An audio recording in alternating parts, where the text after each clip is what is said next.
beautiful, sunny morning here in Sunrise, Florida, a.k.a. Los Angeles, here at the Empty Netters studio for our Monday live show of Puckline News, brought to you by BetMGM, covering all of the playoffs. We had another crazy weekend in hockey and a wild, if not predictable, if not devastating, if not glorious game last night up in Toronto. Holy shit, we've got the Eastern Conference Finals locked, we've got the Western Conference Finals locked, and we're ready to rock here. I cannot believe that you wore an Elbow Room t-shirt to this.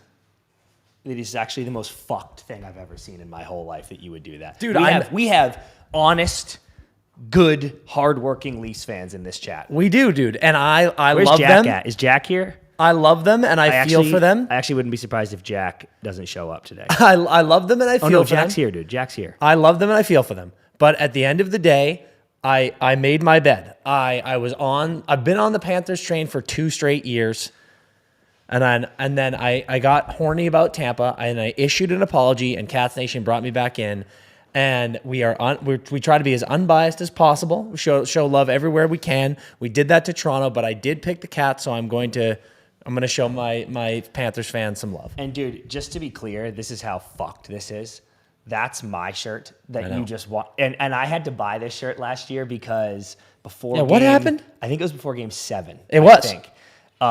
We did a pregame with all the Chicklets boys at Elbow Room before we took the bus to the rink. And I put my fucking game 7 outfit on and whatever. And it was so fucking hot. You just sweat through it. I was sweating through my game shirt. So I had to buy this on the spot and wear it at Elbow Room. And then carry it with me till the game when I can put my game shirt back on, and then kept that forever, obviously. And then you wanted to fucking rub it in so hard today. No, it's not. I'm not rubbing it in. I'm showing love to Florida. That's it. Yep. That's it. That's all it is. So, folks, we've got a little bit of a rundown here. Do we have the ticker going? We've got a rundown here. We're going to get into the Jets Stars series first. Then we will start talking about, we've got a Texas Stars picture up there. Nice. Yes. So we'll then get into the Florida series. But first, Dallas Jets, Game 6 in Dallas. Crazy, crazy scenes. Yep. Dallas moves on, but let's break this game down a little bit, CP. Dude, let's say this. We have so much to say about the Mark Scheifele situation. Yes. So we're just going to ignore that for a second and talk about the game, and then we have a lot to address about that. That was yet again a great hockey game. This whole series has just been fantastic. And I said, do you remember did I pick Dallas in 6? I think maybe we both did. Yes, I believe so. I think that was the pick, actually. And then after watching game 1, I was like, I hope this goes 7, because it would just be so awesome, because every game's been amazing. And this one was too. And it didn't feel like who had said it to us? JD. JD was like, Winnipeg has been brutal on the road. And I was like, they kind of played well in game 4. They lost game 4, but they had a lot of jump. They outshot Dallas big time, just Otter stood on his head. And then I thought they came out in this game and then did the same thing, Dan. Like they weren't getting crushed in this game. By any means. It wasn't like one of those Dallas games where you're like, oh shit. By any means. This was a good game. Yep, exactly. So to see and you're nervous. Like I forget when I said it, but I was like, if you lose this game and it's a low-scoring game and you're Dallas, and then you're going back home where Helly hasn't given up a goal in 2 fucking games, you now go, oh, we are done. We're in big trouble. And as this was shaping up to be a low-scoring game, I think Dallas was like, uh-oh. Like, Hundo Peters. Actually, we might be in big trouble right now. This Dallas team is very solid. They're very confident, and I believe that they think they can win every single game, and they're sure as shit going to need that going against Edmonton. But you're right. We both said if it is a low-scoring game, if Winnipeg can steal another one here and steal it in Dallas, you go home and we were like, Jets will win. Yeah. Jets will win this series. So when Jets went up 1-0, I was like, holy shit, dude, Jets are going to win. Like if they're going to take this game, they're going to win this series. That's how it feels. But Dallas locked in. They got their goal. But I do want to talk about Mark Scheifele like you brought up. Yep. The night before the game, Mark Scheifele's dad passed away. Obviously, absolutely devastating. We don't know the details of what happened, but a lot of weight being carried around by Mark Scheifele in that game. You saw all of the Jets players rallying around him and saw a lot of unbelievable gestures from the Stars players on the ice before the game, as well as from Stars fans. I do want to give some stick taps. There were a lot of $55 donations being made to a foundation connected to Mark Scheifele, which is just obviously a beautiful thing. And it's tough to play a game like that. So tough to play a game like that. But Mark Scheifele does. And of course, first goal of the game scored by Mark Scheifele. Dude, it's one of those this we're in a simulation moments, right? Where I'm just like, this is too perfect, too scripted, and it's unbelievable. It was also the news. I think it was Elliot's tweet maybe that first kind of broke it to the hockey world. Yeah. But the news hit so fast in my cycle that I assumed it was Mark Scheifele's dad's been sick for months and like the whole team knew and, you know, he was on his last legs or something like that. But that's not the case. And again, we don't know the details yet, but that's not the case at all. The report is unexpectedly. So I think he's always going to play. I think, you know, like this is such a moment. It's a dream. And everything he said was right about how this is a coping mechanism. It's what his dad would have wanted. Yep. But the unexpectedly makes it an actual massive factor, right? 100%. The fact that you get that news that morning and like, not just Mark, the whole team is dealing with the reverb of that news rippling through the locker room. And then to have them go out there and have the play the way they did and have him get the opening goal was like, I've announced that I was a Rocket man, and I have never been more rocket fueled than when he scored there. Where I was like, oh my God. It was a goosebumps moment. I mean, the second that puck, you saw that puck bounce out, you saw Scheifele in front of the net, and I was like, oh my God. Do it. Yeah. And he scored, and it was just like, you know, I had goosebumps all over my body, just full chill. It got emotional for sure. Yes. Like I genuinely was tearing up watching the game in a bar. And I was like, this is insane. And you just, you know, you love that. Look at it. Hannah in the chat says 55,000 was raised for True North Foundation in the 24 hours after the news broke. Like that's hockey fans being awesome. Incredible. So, yeah, man, it was a special moment. We were talking to Osh about it, and you know he was talking after his dad passed away. That you know he had a similar situation, similar game and performance, and it's almost like you got that extra strength from your dad. Just playing I thought it with was you. I thought it was really cool actually that Osh sent that text because he lived it, right? No, just how he went right through it, and just hearing him be like, I would have bet my mortgage on a Scheifele anytime goal tonight, just because like God, special. Once the dust settles on this series, on that game, on everything for him, he will cherish that goal for the rest of his life. No doubt about it. So that game, second period Scheifele goal, Sam Steele gets his first of the playoffs, ties it up. We get a scoreless third, and we go into OT. Listen, we both picked the Dallas Stars. Yep. I can't say enough good things about the Dallas Stars. And we talked about this series was brutal for us. Yeah. You're a Rocket man. We're also Rocket men on the other side. And I've been loving Dallas all year. You can go back to the Twitter early in the year, in like November, talking to Dallas fans, having a blast, enjoying that community and enjoying this team. And here they are after like so many people, preseason talks, a lot of shit talk on the Stars of just like, it's not up or shut up time. Here you go. Here they are again. Western Conference Final again. But we knew this series was going to be tough because we just love both of these teams. So are we happy the Stars won? Yes. But are we sad the Jets lost? Yes. Dude. Just a brutal series. But the dagger of Scheifele in the box for this goal was so not needed. Like, of all the fucking things in this game and in this series that everyone wanted, I am certain, because we've seen some of the response of a lot of Stars fans who are happy to see their team advance, and they're like, I hate that it happened that way. That just sucked. It was, you know, it also, this is another thing that all happened so fast, but it was, the thing that sucks is it was Scheifele's shot. Like, he kind of tried to wheel around and get one in. It gets blocked. He takes off after it. And then in that moment, I wish he hadn't gotten the shot blocked, but then in that moment, I'm actually not sure what else he's supposed to do, because you're about to give up a breakaway. And it wasn't, sometimes you just see the blatant trip. He dove intending to not trip him, obviously. He was like, I think I can like needle through here and get the puck. Yep. And then it's a trip. And then, Dan, to be completely honest, I'm not sure how that wasn't a penalty shot. I think they're being like, well, I forget who was coming off the other side. Maybe Pionk or somebody was like, oh, he's going to angle him. But I was like, I think if that's not 14 seconds left of a Game 6 playoff game, that's a penalty shot in the regular season. Because I was like, oh no. Yeah. We've talked about it a million times, too.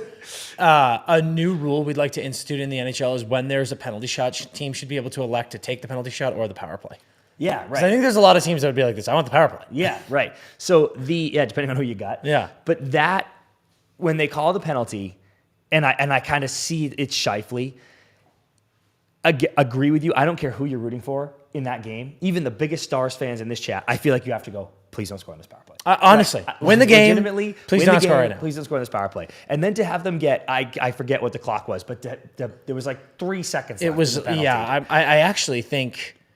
I think it was just about out because they got that last clear. Like the Stars were literally like looping it back into the zone that one time, and then they just like puck gets in the corner, they lose track of Harley, send it out front, and all of a sudden, bang. Yeah, he took a penalty with 15 seconds left in the third, and then Harley scored a minute 33 in. Yeah, so like literally it was like 10 seconds. So after this, and I promise we'll get to all the credit that the Stars deserve, which is awesome, but.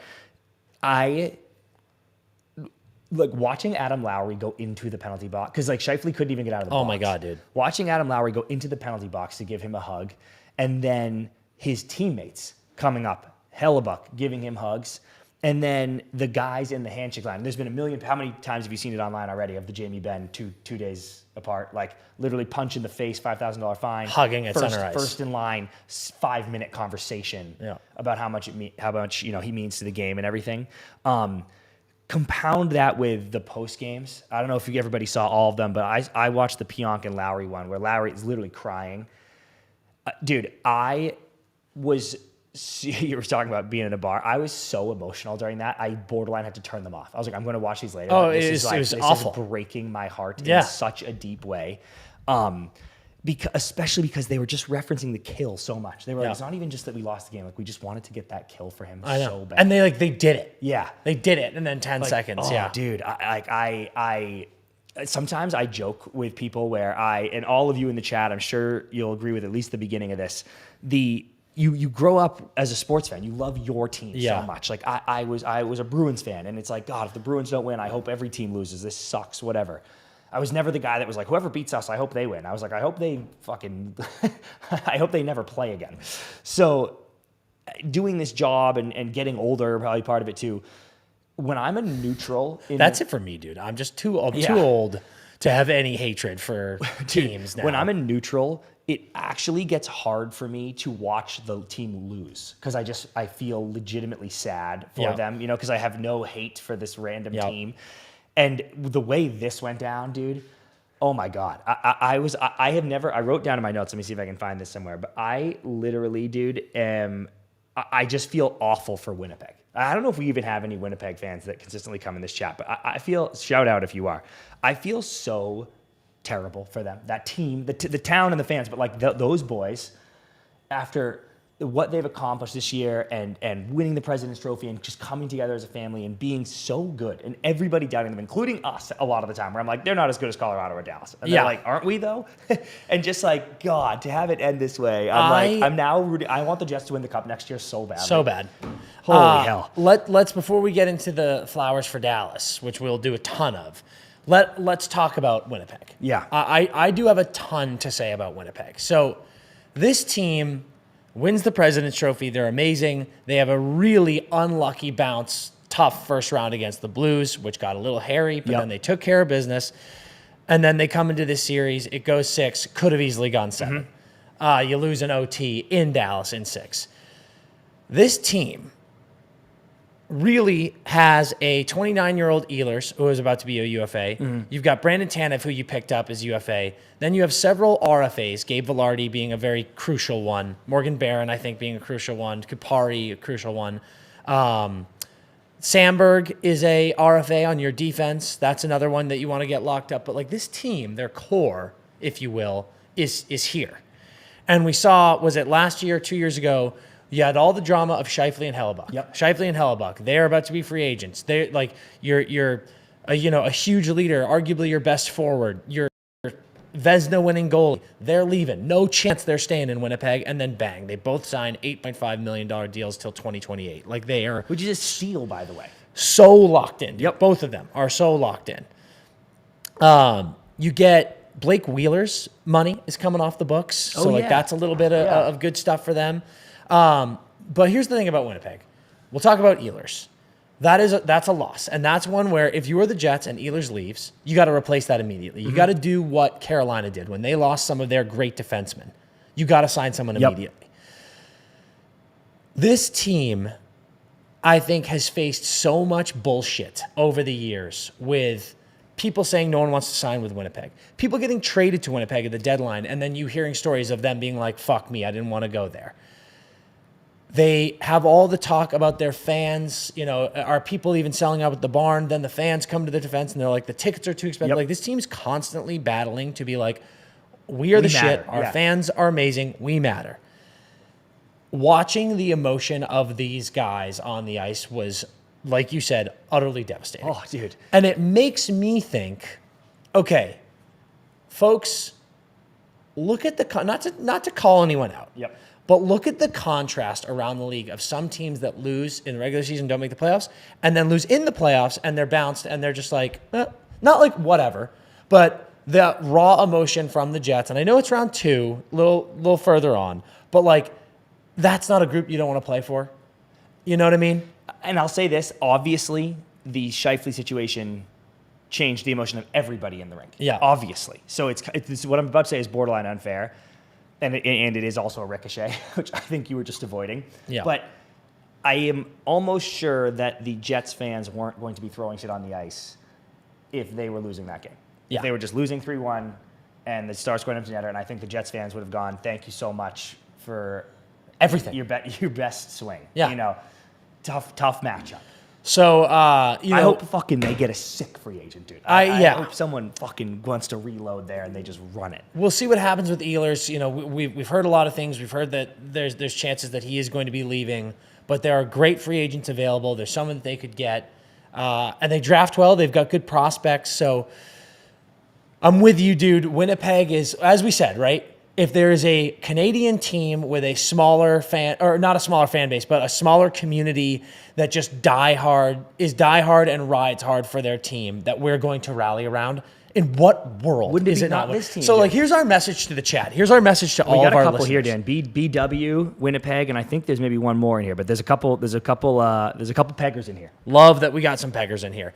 But yeah, this is my message to the chat. This is my message to all of our fans and all of our listeners. If you are an American and you are looking for a Canadian team that you're like, yeah, that's the Canadian team I have love for, it's them. Jack says they can have Mitch. There you go. I think it's them.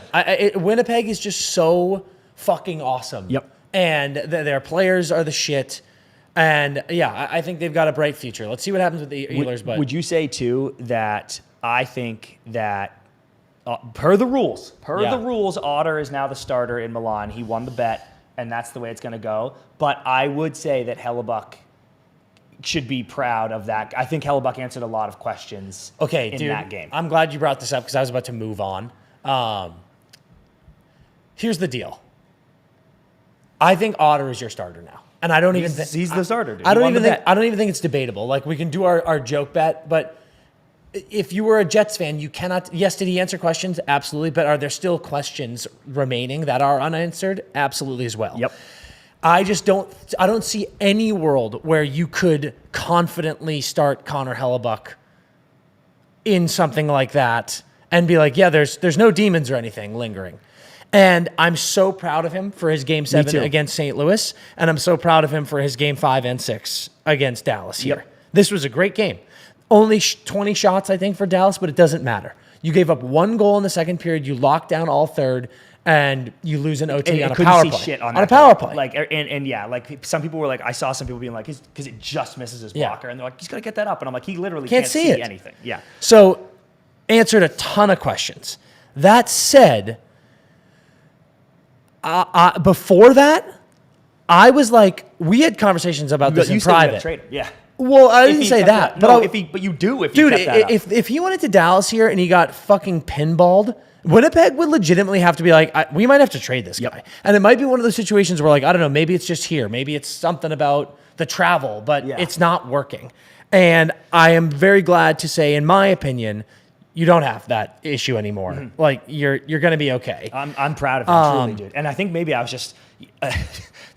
the emotions were just hitting me everywhere. But literally, I just, like, even watching him in the line and Otter talking to him, I was like, two great competitors. You are a great goalie, Connor. Please don't. I mean, dude, think about the actual pressure on pro athletes and the stress of pro athletes. He must have been in hell this whole playoff run, frankly. So to just get that game, I was very proud of him, and I hope he's proud of himself. Definitely. And I will say this. We talked about this last night in the car. CP picked me up from the airport. Good guy. Bang. Midnight, dude. Midnight pickup. LAX slammed still. Who gives a fuck? Pretty cool. Edge wouldn't do that for me. Son of a bitch. The regular season means nothing. Oh yeah. This is your take. This is my. I don't want to get into a big take on this, but I'm here to say that in the NHL, the regular season means fucking nothing. Yep. And if there is anything that proves that more than anything else, it's the fucking President's Trophy curse. Yep. It doesn't mean fuck all. Home ice, sure, that's a little bit important, but it's nowhere near as important as it is in basketball or something like that. And we're seeing it with Florida. 3 years ago. They're a wild card. Yep. They beat the Bruins as the President's Trophy winner, and then they go straight to the Cup. And then we're seeing it with Edmonton this year. They were a little wonky all regular season. They got the 3 seed in the Pacific. They didn't care. Mm-hmm. They just get to playoffs. So my message to the Jets, you guys have been great for years now. You won, you were wire to wire, best team in the league this year. You win the President's Trophy, you're out in the second round. Now that's not a knock on you, but it is me saying, fans, teams, lock in playoffs. Like the Jets are now where the Dallas Stars are, perfect transition into the Stars, where it is not up or shut up time. Yes. So let's get into the Dallas Stars. Big round 2 win in 6 against the President's Trophy winner. Dallas, for me, probably has had the biggest gauntlet in the playoffs, right? Oh my God. You played, in my opinion, you played in the Western Conference Final against Colorado. Now you played in the Western Conference Final Part 2 against the Jets. Dallas was favorites in this series? Yes. Because which is kind of nuts, because it's... Agree, but it's like... But it was Winnipeg went 7 against a wild card team. And I think too, like, says someone in the chat, Flo in the chat says... Boys, the Jets didn't get a single away win. Helly's numbers are horrible. He had a single good game on the road, but they lost. What are we talking about here? And my pushback would be to that one is, yes, the St. Louis series is a disaster if you're the Jets. Awful. The Dallas series isn't a disaster. That's what I'm talking about. At all. About So here. That's what we're talking about. Yeah. I thought you're telling me a shutout and then a 1-goal game in 2 elimination games isn't impressive. You lost in 6 give me to a break. The team that was favored over you. Yeah. And I thought there was some good punches, and you got outplayed by Otter. Like, I think Otter happened to win that series. And it's another one of those things. It's like we talked about with LT and the Caps. Is like, you can shit on Hellebuck all you want. Yeah, only 20 shots in that game. But at the end of the day, dude, your great high-powered offense scored 1 goal. Yeah. You know? And like Hannah here says, Dallas has had, and last year, have the most brutal path to the Cup, which is true. Brutal. And like Dallas gets Edmonton again. It's Dallas's run is actually Herculean. They played Colorado, who we said we were like, that is the best matchup of the playoffs. And I stand by it. Yeah. Then they get the President's Trophy winner, and now they get the inevitable Oilers. Like, it's just getting worse and worse and worse. So for me, my Dallas takeaways are Harley is a fucking... He's such a dog, the man, dude. He's and just like all the big moments, dude. Like that, he has multiple OT winners, right? Like I called him out this this fall as one of the most underrated players in the league, and I was like, this guy's a fucking weapon. We called him out to make 4 Nations roster, which he did, and when he got brought up with the injuries, he was unbelievable. I know, unbelievable. Shea Theodore goes down, he comes in, he plays amazing, and then Heiskanen goes down, he picks up slack, plays amazing, and now here he is scoring fucking OT winners. I had another buddy in the chat, a Dallas fan, say to me, he was like, I kind of hate how it's like the hat trick, like Rantanen hat trick, Granlund hat trick. He's like, I wish we'd spread it out a little bit. Remember, I always do the sports crossovers. Remember when the Sox won that World Series and they just kept hitting grand slams at opportunity? Oh, it's absurd. But I was like, who cares? Like, you're getting them, you know? Yeah. So I actually don't mind the hat tricks because it's Rantanen today, it's Granlund the next day. You are spreading it out a little bit. the thing that does worry me is you are getting nothing from Robo. Oh my God, dude. Not like, this isn't like when you're going, even that Austin Matthews did, which we're going to get to obviously, but even Austin Matthews is like, we're getting nothing from Matthews. And I'm like, well, you're getting point per game from Matthews. You're not getting enough goals from him, but he's got, a point I think he finished maybe 1 off point per game or something. And dude, points are points. Getting nothing from Jason Robertson. And I know he was hurt, and maybe he's still hurt or whatever, but like, you will not win. How many times have we talked about Edmonton's layered scoring? Like, you will not win if he does literally nothing. You can go further than that too, because leading your team is Mikko, beast, which is fine. 19 points in 13, but after that it's Harley. Harley has 11 points in 13 games as a defenseman. After that you've got Rupe, you've got Wyatt, you've got Granny, you got Sam Steele. So there are guys like Dutchy hasn't scored yet. 5 assists. Sagan has 2 and 3 for 5. Sure. Marchment has 1 and 3 for 4. Ben has 1 and 2 for 3. You need Robo has only played 6 games, but he has 1 assist. Yeah, that's what I'm saying. And he's healthy. Like you're right, is what I'm saying. So Stars, you are playing so well, and what's funny is after Game 4, everyone, Oilers Nation was shaken, and they're like, "Fuck, Dallas is a wagon." Yeah, they're not worried, but when I say shaken, I mean you're acknowledging a great team. Yeah. Dallas is a great fucking team, and they're not even going. I know. Their second leading scorer in the playoffs is Thomas Harley, who is nasty. Yeah. But he's not Kale. Not Kale, dude. He's not Quinn. Yeah. Like, he's not this like crazy high-flying offensive defenseman who's going to rip all these goals. Like, Thomas Harley is playing amazing, but you've got so much talent that we've said a million times, like, these guys need to step the fuck up. Imagine if they didn't get Mikko.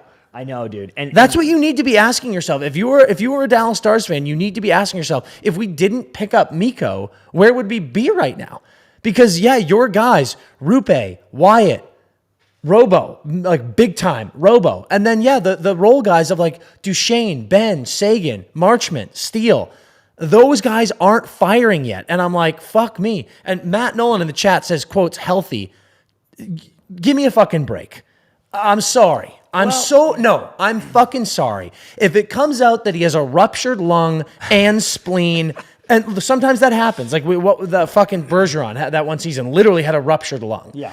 If that is the case, okay, but wake the fuck up, people. Everyone is hurt in the Stanley Cup playoffs. Please, when your team is struggling, when your team loses, enough with I can't wait to see the injury report. Shut the fuck up. I promise you, McDavid and Draisaitl are hurt. 100%. They don't you look think great Connor went 1,000 miles per hour into the boards and he's not hurt? It's like, stop with the fucking injury excuses, and I will eat crow if it comes out that this person has a fucking shattered clavicle. And I'm like, okay, my bad. But if it's just the normal wear and tear that everyone has, I'm like, it just can't be an excuse. Do we feel bad for the player? Absolutely. Does it maybe answer some questions? Absolutely. But it is not a fucking excuse. Okay, but I will say this, though. It's not an excuse. Not an excuse that this is why my team only lost because we had Knox. That's not an excuse. Everyone has Knox. Yeah. What is an excuse, though, is when guys are lacking production, depending on the injury. But even if it's like, he's like, dude, my groin is fucked. I can barely stride. Then when they go, why didn't you have any points? You go, that's the difference maker. Literally. Yep. It's I can't get to spots as quick as I can normally because of my fucking knee or whatever he did. 100%. So it is an excuse if it's bad. There are players right now who are like, you're a fucking idiot. But I'm going to say,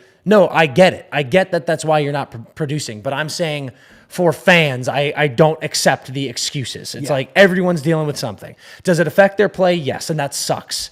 But a testament to a lot of the lack of massive production from the Stars is how good Otter has been. Oh my God. And their D. And their D, but I want to say, because Otter, you always bust my ass, because Otter had that 1 year, the 7-gamer against Calgary? Who the fuck do they play? Yes, Calgary. Beat him. Yes. But I want to say this before you get into this, because we talk about this all the time.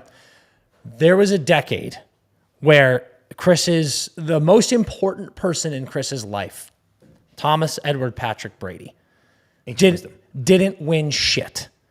And as also Brady jock rider, I, as I am often, was tough on him because I was like, we need to stop acting like this guy is the greatest person who's ever lived and walks on water if he hasn't won shit in 10 fucking years. And then what did he do? He heard my critique and he won 4 more bowls. Yep. and then you were allowed to talk that way.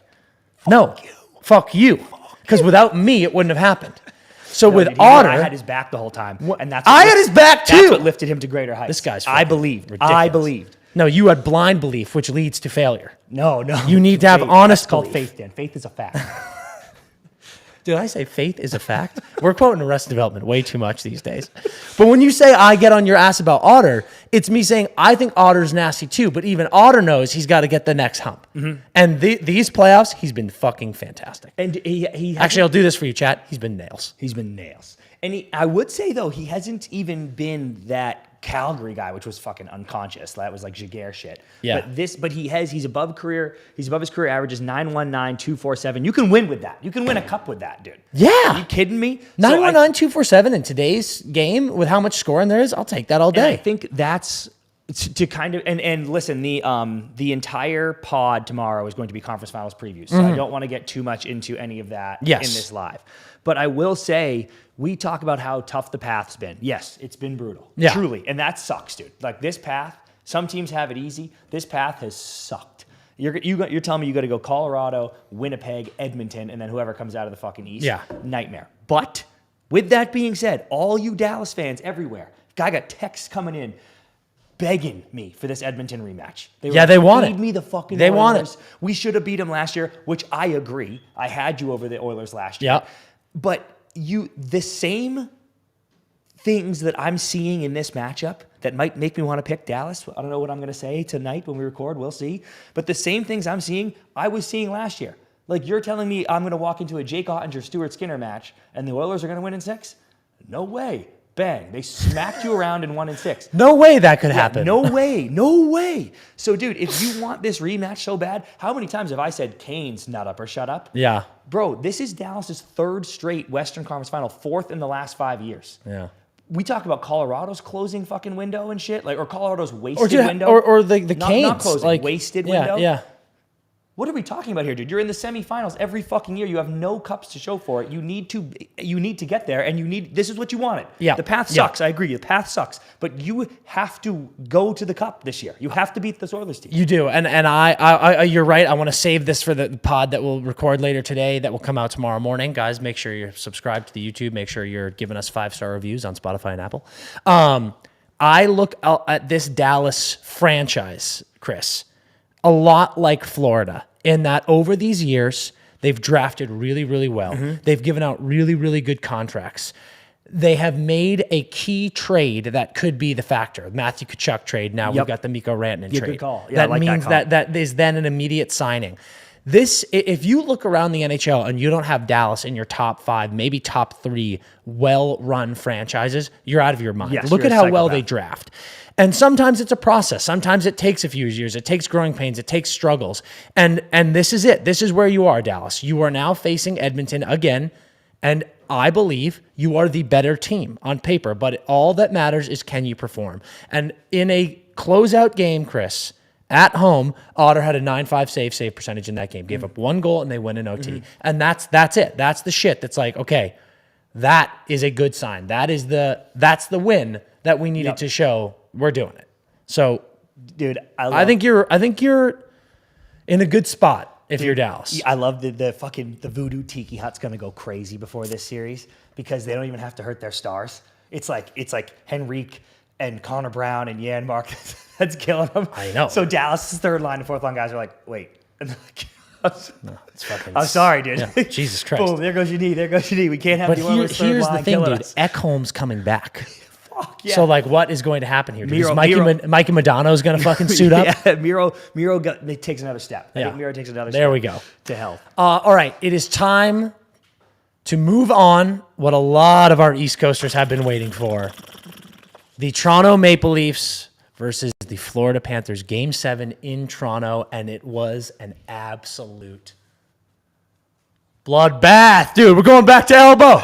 Dude. I want to say this, and Jack, this is for you, dude. I genuinely, because I picked everybody who was on the live on Friday. I fucking said, everybody here, dude. Dr. Locke's in here, you up in here. Everybody's like cats slapping in Game 6. It's over, whatever. And I was like, dude, give me the Leafs. Yeah. Give me the Leafs. I just think They know they were embarrassed in Game 5. Give me the Leafs to bounce back in Game 6. And they fucking did. And I was fired up about that. Yeah. And I love Austin Matthews, dude. I will always love Austin Matthews, and I hate to see this shit happen to him. And I was ready for this take. If the Leafs, I know there's a ton of Panthers fans in here too, but you're going to have to agree with this. If the Leafs lost Game 7 at home in a fucking tilt, like a 3-2 barn burner, where just kind of like Bob outplayed Wall, but like maybe a goal from Matthews. Maybe like a 3-2 OT or a 4-3 OT. The take was going to be this. Get off their ass because they played a fucking hell of a last quarter of the regular season to win the fucking division. They played a great series against Ottawa. Everybody was like, here comes the reverse sweep. Fuck off. They went up 3-0. They lost like an OT game. And then they lost one game and then went to Ottawa and closed it out. Yeah. And then they play who we all basically think is the best team in the fucking East. And they hold maybe the serve. league. They're the defending champs. They hold serve at home.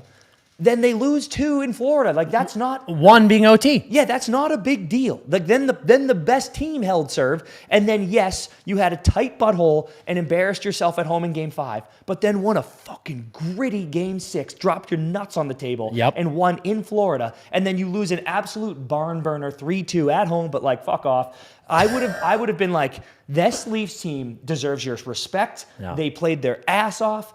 Fuck this narrative. Yeah, they lost, but they lost to the best goddamn team, and they took them 7, and they won in Florida, all that shit. That was the take.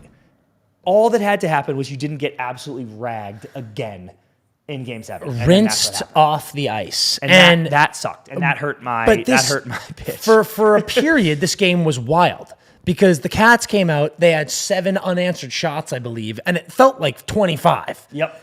And the second period was insane. Wall's just making all these saves, and I'm like, oh, shit, okay. You got out of that first period tied. And I was like, that's a huge win for Toronto. I know you're on home ice, but get the nerves out. Get out of this first period. No blood. You're feeling pretty good. Second period starts. The onslaught continues. And, dude, you blinked. Yep. Blinked. And it was 3-0. Yeah. I mean, it was 3-0, and that game was over. And what's wild is Domi gets that goal. I think he was the one player on that Maple Leafs team who was not a dash in that game. Wow, crazy, yeah. Domi gets that goal. Early. It was early in the third. Yeah, You're right. Sorry, I was like let's what? Fucking go, it's dude. The third period. But yeah, early in the third, and we've been calling the Leafs the emergency response Leafs all fucking playoffs, dude. And is it just not so typical Panthers to rub it in your face even more? You're like, oh, remember when teams would score and it looked like they had life, and then bang, you would score. I mean, we're going to do that to you, and they do that, and then it's big time over. Yep. So my question for you, dude, is in this game, there's a few things. Talking about the Panthers first, dude. I have some fucked takes. The Panthers' third line is the best line in hockey. It's insane, Dan. Brad Marchand said in an interview he was not sure how he would transition to a third line type of role. We talked about this. Remember, it's like you're misusing him. Yeah, but even before that, because like we saw it and we were like, oh yeah, like look at him, he's just on the third line. Before he even went to Florida, he was talked to as he was getting older in an interview, and he said, I'm not sure how I'll transition to that, because you look at guys around the league, like Sakes, look at Sakes, his buddy. Yeah. And he's like, I'm not sure how I'll do with that.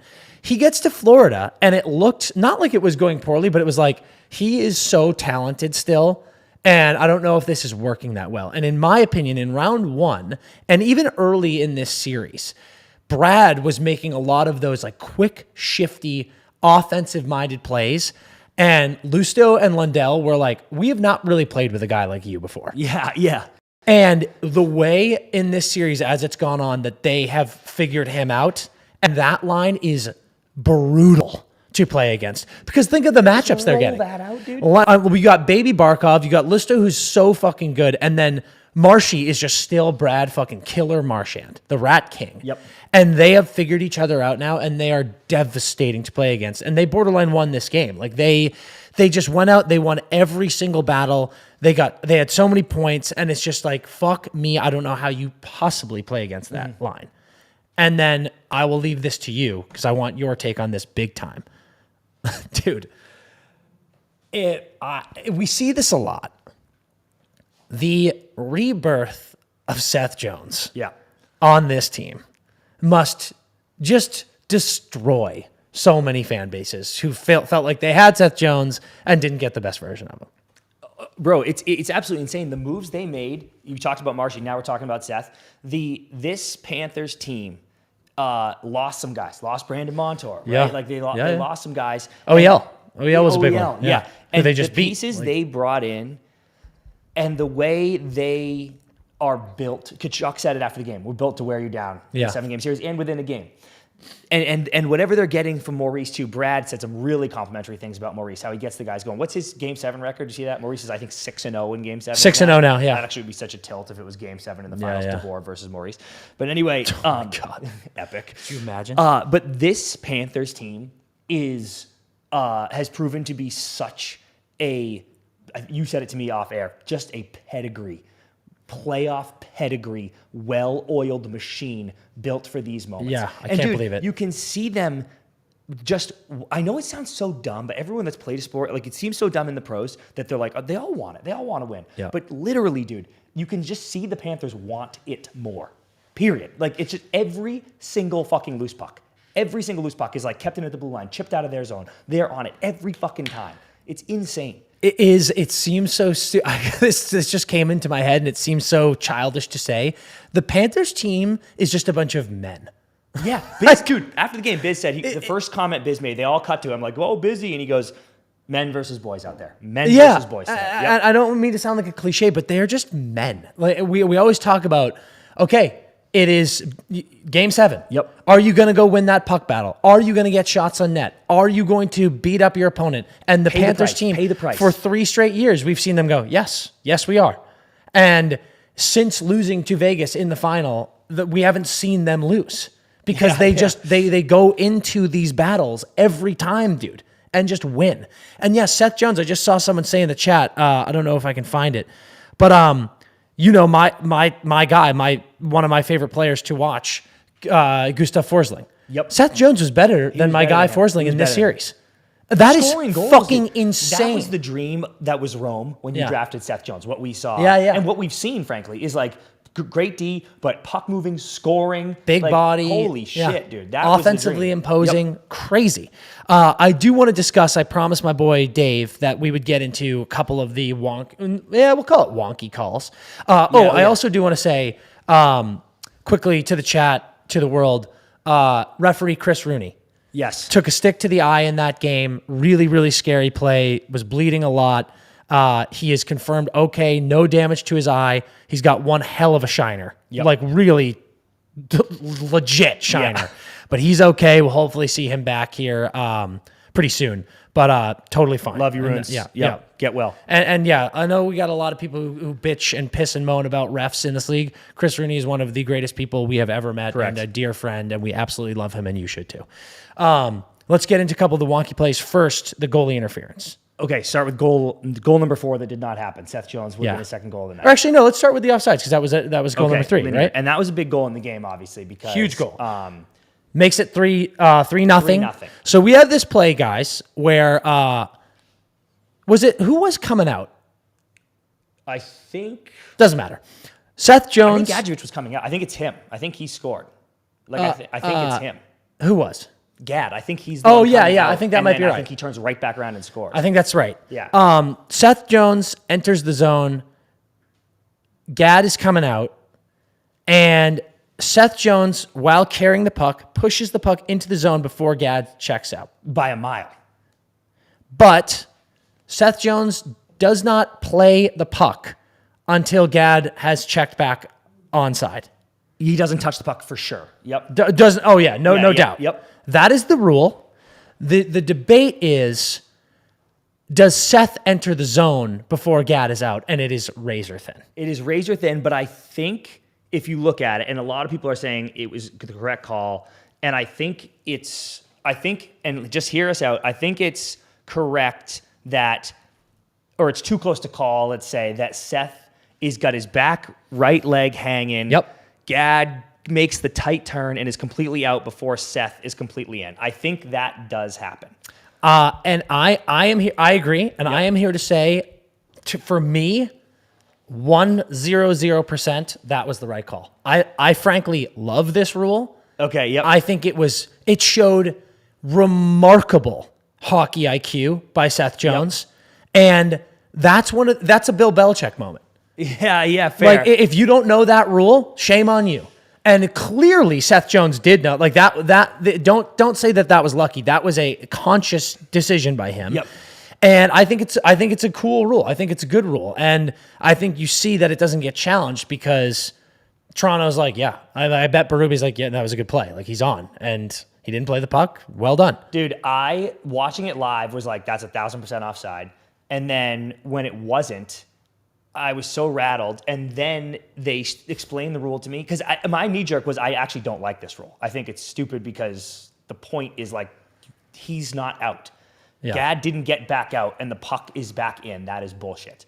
But then somebody I was with described it to me like, let's say you're in the zone, right? Yeah. I'm playing D, whatever. You're forward. They chip it out. I catch it in the neutral zone, and I dump it in. I'm not even carrying it. I just dump it in, and you're way in the zone. I dump it in, and I just wait for you to come out, and then I begin forechecking. Yeah. That should be allowed. Of course. Because then it'd be like, oh, you dumped the puck in before Dan got out. It's automatically offside forever. Once you think about it in that context, I'm like, oh, right.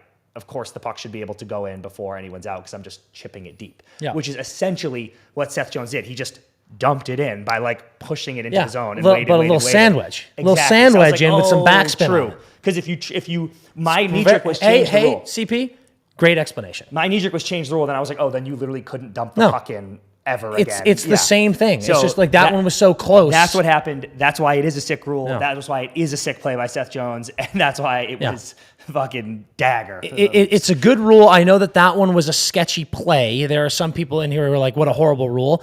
Think about it the way CP just explained it because it's the same thing. It's not a bad rule. It exists for a reason. And it's good that a player like that knows it. Moving on to the goalie interference. Also Seth Jones. Yep. You think that this one was a good goal? For me, that goal was, and I don't know if everybody else on the TNT broadcast, dude, it was the replacement ref for Rooney.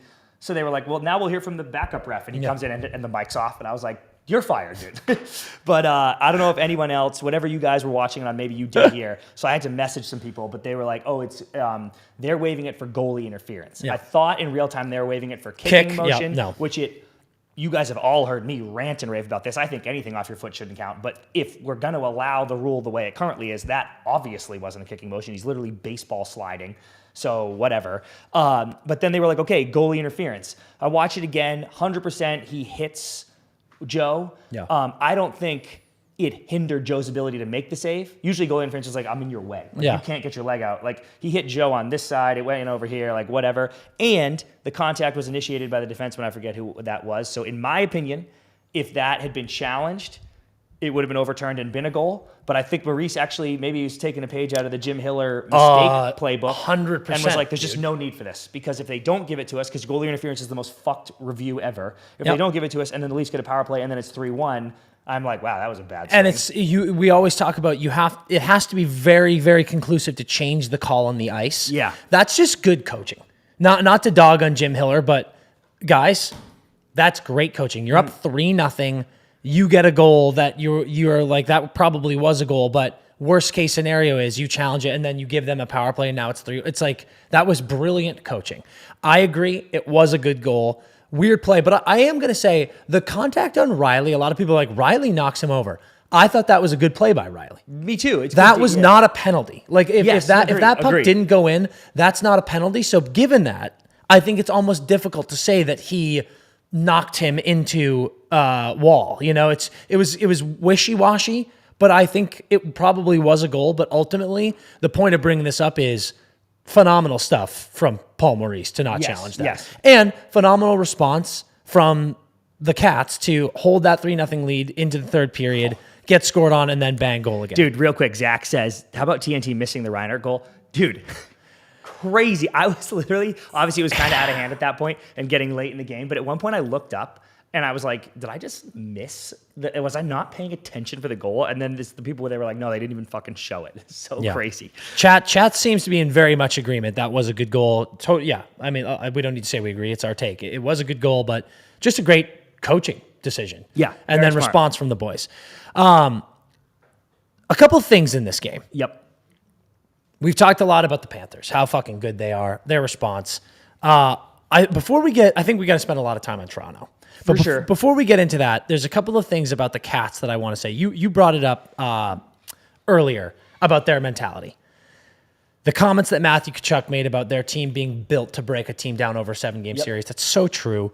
I love Matthew Tkachuk so much. He's such a pest, but he's also he sees the game. Oh, dude, you know what I mean? Great, man. He sees the game. He makes the right play almost every single time. I know there's going to be a lot of Cats fans in the chat who are going to, because you guys are amazing fans, you're going to be like, no, I'm melting down the whole time. But actually, shout out to my boy Dave again. I would fucking kill to be a Cats fan. Yeah. They must be so calm all the time. Yeah. Like going into the series, so many Cats fans were coming to our DMs like, what do you guys think? And I was like, listen, we picked the Cats. Like, I'm on the Cats bandwagon, but damn, this Toronto team, I don't know. We'll see. And all of them were just like, oh, we're chilling, dude. And like that you've earned that. Yep. You've earned that feeling. Zito. Well, yeah, Zito too. But Maurice, 6-0 now in Game 7s. Like, these boys are they've got such a good record in Game 7s. It must just be such a fucking lovely feeling knowing your team is filled, ironically, with fucking dogs. Yeah. You have so many dogs on this team. It must be amazing. Now, a transition into Toronto while making a comment about Florida. What did you think about Maurice and Marchand's comments about the Toronto team? Because I'm actually shocked to say I didn't love it. Because you thought it was they were patronizing them? No, I didn't think they were patronizing them. I think that they were legitimately showing sympathy. Yeah. To basically, guys, to paraphrase for the chat, Maurice and Marchand both did their own version of saying, the narrative of this is going to be to crucify these guys. Mm-hmm. It's going to be to make fun of the players on Toronto, but they just went in a 7-game series in round 2 against the defending champs, and some bounces went our way. Mm-hmm. That's why we won. And I think that that's incredibly mature and respectful of those guys. I didn't fuck with it at all because I was like, and I'm not here saying you should crucify those guys, but I'm like, all right, let's not forget the fact that you guys just won 6-1. Yeah. In a Game 7 in Toronto. Like, what are we talking about? I think, dude, you're right. But I think it's partially... Don't kill him, but... It's partially my rant at the beginning about they're like, hey, they played a good series. They went 7. You know, and dude, I said this to you on the way in.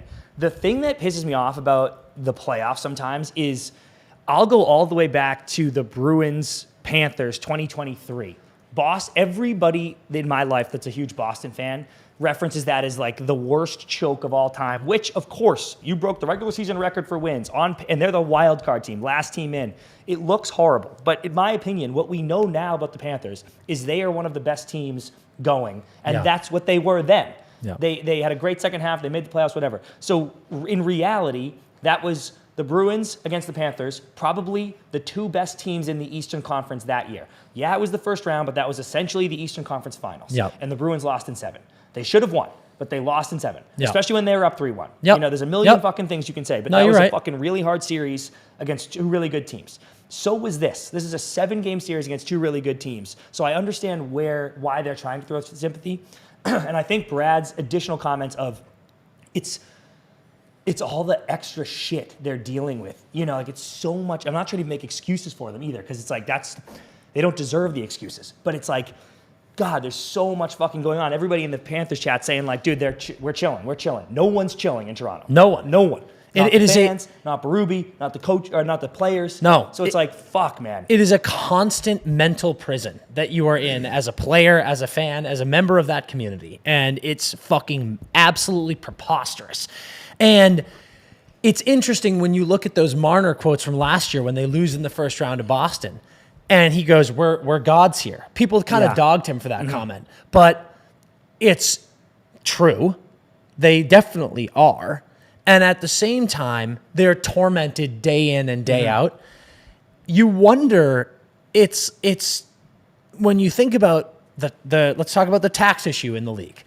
You think about the insanity. And just while you go, look at these graphics rolling. Look at these leaf choke graphics rolling on our lower third right now, which look fucking sick, by the way. Yeah, this is the baggage. This is the shit we're talking about. Like this is just these graphics rolling on the screen right now, chat. Like this is the shit that is tough. Jack says, please move on. Sorry, Jack. But this is the shit that's difficult as the players and as the fans. But my point is, tough taxes in Toronto. It's an expensive city to live in. And you've got this insane pressure. And then you look around the league, you look at teams like Vegas, you look at teams like Florida, you look at teams like Tampa. These guys live in Dallas. You look at these teams that are phenomenal NHL franchises with elite players on their team living in a beautiful place to live 24/7 with money. No state tax. And I'm like, why the fuck would you ever sign up for this shit? And it's a good transition into Marner's comments and Tavares' comments after the game. Yo, dude, holy shit. So different. Tavares, said, he's like, since I made this decision 7 years ago, it's been the best experience of my life. I obviously wish we had done better. He quickly got asked by everyone in the scrum, do you want to come back? And he just said yes, very bluntly. Now, I think that's always what he's going to be, what he's going to say.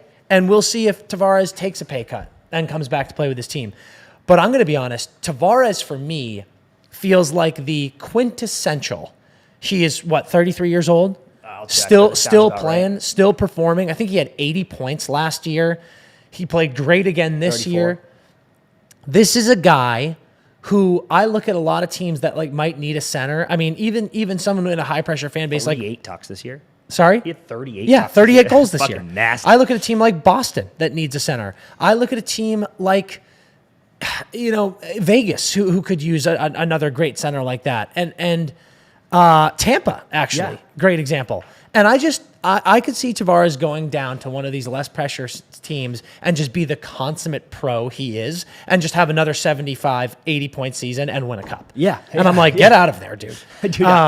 And Marner's comments seemed like the exact, whereas Tavares, like you just said, the obvious thing. Bye, Mitch. Bye, Mitch. Bye. Hey, it's lovely here in LA. He's coming. We'll see you soon. We'll see you this fall. The Tavares going immediately, yes, and you go, that's the obvious thing he's going to say. Clearly, it's not, because Marner was like, what an honor it was. He didn't literally say was. Yeah, he didn't say was. What an honor it is to wear this shirt. But I was like, that sounds like a guy who goes, this has been a pleasure. And he did say they took a chance on drafting a skinny kid like me. It just felt very like, thank you so much. Thanks for the memories. Yeah, you're right, Chris. And it did feel very much like he is kind of like, yeah, okay, that's that. Let's talk about Mitch's wake the fuck up moment. Yeah. Everything in this gets dissected. Mitch has that slow-mo clip where he's screaming at the bench. Spitting. Horny hockey Twitter for that. But he says, wake the fuck up. And I'll add too, you got Matthews, because I saw this in the chat. It's too far back. I can't find it. But Matthews had the passengers quote after. So he was kind of talking about that too. One. And then Berube, after the third goal, after the offside goal, was fucking giving it to him. Mm-hmm. So this was a thing happening all game. Yep. So keep going. I love Mitch Marner. I defend his play all the time. For this team, only player over point per game was William Nylander. 6 goals, 9 assists, -3. Didn't have a great second round. No, he did not. But he had a lot of chances. I said after game two, he quieted down a lot. Finish. Mitch Marner, 13-13, only 2 goals. Matthews, only 3 goals. Weird stat line for Austin Matthews, seeing the 3 and 8. Yeah. And then after that, big drop off, like Max Pacioretty. You're like, what the hell addition is? He was good. He was really fantastic. He's really good. But yeah, Tavares didn't play that great. Riley didn't play that great. Nyes cooled off big time, and I've been banging that drum heavy. But I am not entirely sure it's fair, the criticism that Mitch is getting when he is screaming, wake the fuck up, and people are being like, you are not allowed to say that. But I'm like, yes, he is. He's got a letter on his sweater. Yeah, that's what you need those guys to do. And Mitch is not a goal scorer. Let's be honest. Yeah. He's not a goal scorer. I don't know why people fucking always bring this up. I think Mitch's career high in goals is 33. Well, that's 30 goals in the National is you're a not when you're a 90-point guy. Yeah, 27 this year. Yeah, 27 goals. What's his career high? 35. 35. It's a hell of a year. That's a hell of a year. Yep. But like Mitch is not a goal scorer. He is going to be your setup man. He's got vision out the wazoo. Yep. So a 2-11 for 13 points in 13 games is, I would like 4 goals from him, 5 goals at this point probably. But it's like Mitch he's kind of doing his work out here. So I think the criticism against him was pretty tough. He's such an easy scapegoat and always has been for this fan base. But yeah, Kyle in the chat says Mitch is the playmaker, and I completely agree. Like if you look at Willie and Austin, like who's the play? It's Mitch, obviously. Did they ever keep going? Sorry. No, all I was gonna say is like you got Austin fucking Matthews, your 70 goal scorer with 3 goals in the playoffs. I know, and what are you talking about? They tried to jumble it a bit, but I don't know if they ever split. And one of the Leafs fans in the chat can tell us. I don't know if they ever split Matthews and Marner because I know they love playing together. Yeah. But when you're scrambling for answers here, you got to try some different. Got to things. try and something. I was like, dude, with neither of them going maybe the way you wanted, that might have been one of my first looks just to mix that up or something. But I'm torn, dude, because I 100% think, and so many people were saying like. He just looked so not sweaty. Dude, his like beautiful locks flowing around after a period and a half of an NHL playoff game. Game 7. I was like, dog, he's like, pick it up. Yeah. I'm like, oh no, dude, like squirt your fucking water bottle on your face first or something, because this is bite your lip, like be bleeding or something. Like, no, that is fair. Shit. That criticism is fair. And I don't mean to shit on him. I really don't. But sometimes you just gotta go. This was also JD. It was a JD quoting Mark Messier. You got to do things that you're not comfortable doing in the playoffs. Mitch Marner, Mitch Marner's a setup guy. He's not a goal scoring guy. Okay, you are in the regular season, but right now, I need you to go literally run someone on the end wall in a forecheck, or go hammer a slap shot. I'm not saying it's going to go in every time, but just like. Have a shift where you get 3 shots because you're like, I'll put one in. Just do something that's maybe not your normal game, because our normal game is not only not working now, but also has never worked ever. Yeah. Literally ever. So talking about the core 4, we had Tavares in on the island, and they've been to what was it, 2 conference finals since the Islanders. I think it was like the first. It was 2 the years next he year. left. Yeah. Tavares has never been with this team.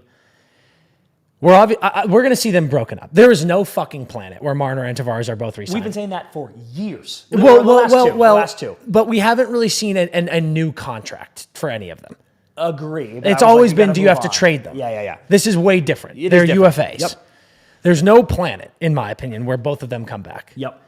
So we might see some of these guys exist elsewhere. What's interesting, dude, is look at 4 Nations.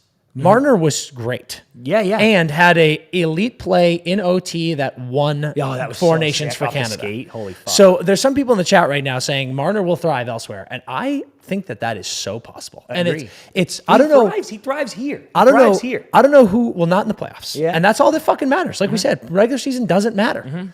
And I don't know who that's an indictment on, but it's an indictment on someone. Yeah, sure. And that will be interesting to see. Where's he going? I think LA. I've been saying it for a while. I think LA makes a ton of sense for him. I'm not entirely sure it makes sense for LA. I was going to say, isn't it weird to go to a team that's had playoff issues? Like you bring in a playoff issue guy when we're like, we have playoff issues. I think for him, it's the setting. I really do, which is crazy. He's a Toronto boy. He keeps saying how much he loves but it's just like, I think that plays into it. Like the fact that he says in that press conference, took a risk on a small kid from Toronto. Like he's thinking about that at all times. The bigger thing for me is I just think LA needs a center. Yeah. But if QB is going to transition to center, and we know QB is a fucking beast, so that's great. But I think LA makes a ton of sense. I think Vegas makes a ton of sense. There are a lot of Edmonton fans on Twitter yesterday being like, he's going to come to Edmonton. And I was like, oh. You think that's going to happen? Do you think Mitch Marner, who loves it in Toronto, the big city lights, is going to go to Edmonton? I don't think so. So, we'll see. We'll see. But I think he's gone. I think Tavares is probably gone. But I want to give you the floor after this. This is kind of my closing thought. Here, the one thing I wanted to do on this episode is this. I would like to give a message to Toronto Maple Leafs fans. Yes. Stay with us, Jack. Stay with us, Jack. And actually, Jack is already in this category. The Toronto Maple Leafs have not won the Stanley Cup since 1967. They are an original 6 team with one of the greatest sweaters in the game. Toronto is an all-time city. Correct. So fun, so beautiful, amazing food, amazing people, amazing culture. Your team has been marred with devastation, brutal losses, and heartbreak. Toronto Maple Leafs fans, you guys are Cleveland Browns fans. You are not. Is this supposed to be a pump up? Listen to me. Listen to me. Call the suicide. Let me finish. This attitude of Mecca of hockey. Everyone down south, you guys don't know hockey. Hockey doesn't belong below this line. You could never understand Toronto culture. This hockey, we are the elite of the elite in the hockey world. That is the only reason people don't rally around you. CP said it. You should be the most lovable losers on earth. That we're all rooting for. That we're all rooting for. There is so much to love about the city of Toronto and this team. But too many of you are arrogant assholes. Well, the chat's saying they're Cowboys fans, which is what they are currently. Exactly. You want them to be I'm Browns saying, fans. yes, chat, stay with me. They are acting like Cowboys fans, but they should be Browns fans, is what I'm saying. Like when I said you are Browns fans, I'm saying you need to become Browns fans. Stop being arrogant Cowboys fans. This is just going to keep happening. It's going to be more and more devastating when instead the entire hockey community, the fans whose teams have been eliminated and you're still in it, they'll root for you. Because right now they root against the Leafs, and it sucks. Everyone, the amount of posts going, happy national Leafs elimination day. Yeah. Like that doesn't happen if you become the lovable losers, if you become Browns fans. Stop being Cowboys fans, become Browns fans. This is the key for you. You need to lose this arrogance shtick because it's the reason people are like, you're fucking driving us nuts. Don says, think about Bills. Love that fan base. Exactly. Same idea. Love the Bills. Yep. Love the Sabres. Yeah. It's like, be lovable losers. Stop being arrogant losers. Dude. And there are some of you who are amazing, but a lot of you really live on this, like the 67, the Mecca of hockey bullshit. And I'm like, dude, we'll all rally around you. We want to come up to Toronto. Dude, here's an interesting take for you, Dan. Where is the NHL Hall of Fame? Toronto. Where's the Football Hall of Fame? I actually don't know. Canton, but basically Cleveland. Canton, yeah, that's right. I did know that. You are the Meccas. You're the home of such a good fucking call. You're the home of the Hall of Fame of both sports. Just be one with each other. Wow. Be that fan base. It makes so much sense. Look at this. I mean, God. I feel like, folks, it's right there for you. Stop being arrogant. How many more lessons do you need? Can you pulled a couple crazy stats. Can you say those? I did. We were just talking about the Sabres. Yeah. Here's a crazy one. Well, first off, we had the Brad Marchand stat. If you guys didn't see that, Brad Marchand is now 5-0. Yep. In his career in the playoffs against the Toronto Maple Leafs. 2013 win, 2018 win, 2019 win, 2024 win, now 2025 win. Oof. He is your mayor. Yeah, he's the mayor of Toronto. Give him a key to the city. And then this one was bad. And if this doesn't solidify what I just said, I need Toronto fans. This is crazy. I need you to hear this with your soul. This stat poll is crazy. I need you to hear this with your soul. Playoffs series wins since the 2004-2005 NHL lockout. Toronto, 2. Buffalo, 4. The Buffalo Sabres haven't made the postseason in 14 years. That can't be a stat, and you have the attitude you have. That is awful. And it's like, you every now and then you see it. You'll see like a Sabres fan come in and talk shit to Toronto, and they're like, you're a Sabres fan, dude. You can't talk. Sabres fans, you now get to go like this. We have more playoff series wins than you in the last 20 years. And we haven't made the playoffs in almost 15. It's a nightmare. That is a nightmare. Absolute and that nightmare. is so embarrassing. Dude, you're 100% right. It's I want that attitude adjustment for the Leafs fans, but I'm just as bad though, because I'm fucking delusional with them. Like I'm not even a fucking Leafs fan, and I'm just so delusional with them where I'm like, some people are saying your mic is dead. No, you're just turning away from it a lot. oh, sorry. CP doesn't know how to talk into a mic. Yeah, it's my first podcast. I'm just as delusional as all of you because I'm like, Austin Matthews is the greatest goal scorer I've ever seen. He's going to break Ovi's record. I think Joe Wall is a starting goalie a good starting goalie in the NHL. I still think that. His future is so bright. It's a tough spot in the playoffs, whatever. There's so many things that the Leafs have going for them that I am still like, it's going to be okay. Yeah. And it's harder and harder to believe that every year, especially if you are a fucking actual diehard Leafs fan. Dude, this Matt's Vibes just put this in the chat. I saw this yesterday as well. Florida is now 28-0 in the playoffs in games that they lead at the end of the first or second. God damn. That's the shit I was talking about. Imagine being a Panthers fan. You have no worries ever. Yeah. If your team is winning, you're like, well, we've won. You just got to get up though, because you got to. The Jets were like that too. They were like fucking 41-0-1 with the lead after 2. Fucking insane. So, dude, yeah, it was hard to not think in the middle of that game that the Leafs just aren't a serious fucking hockey team at times. Yeah. With all the quotes after and all that shit, but. I know they're going through it mentally, and I just think that the Panthers are fucking awesome. Awesome. That is getting lost in the Leafs narrative that this Leafs team should be embarrassed, and here comes the choke. This Panthers team is very, very, very, very, very fucking good, and they rise up. Maybe that's the real narrative. These teams are pretty evenly matched, more than people would like to admit. The Panthers can just find that playoff gear, and the Leafs can't consistently find it, because I do think they were doing it at times this playoff, but they can't consistently find that playoff gear the way teams that can win the cup do. And to just piggyback on that Florida statement, we wondered if they would be tired, and they're not. Mm-hmm. I do think Matthew Tkachuk didn't score a single goal in this series. Yeah, and I think that is definitely. I'm not making the Robo excuse, but that is definitely he's probably a little banged up, but whatever, got to perform. But they performed and they won, as they always do. And this Carolina series will be a huge test, and you will hear all about that in our episode that drops tomorrow morning on the podcast. And don't forget, Tkachuk's the dude that scored all those goals against Carolina last time. True. In these conference, like the OT, 1 second left, like bussin' 10. Yeah. So he's the last guy they want to see. Holy Seriously. shit. Okay. Unbelievable app chat. Wild stuff. We've got our conference finals set. We've got our 4 teams.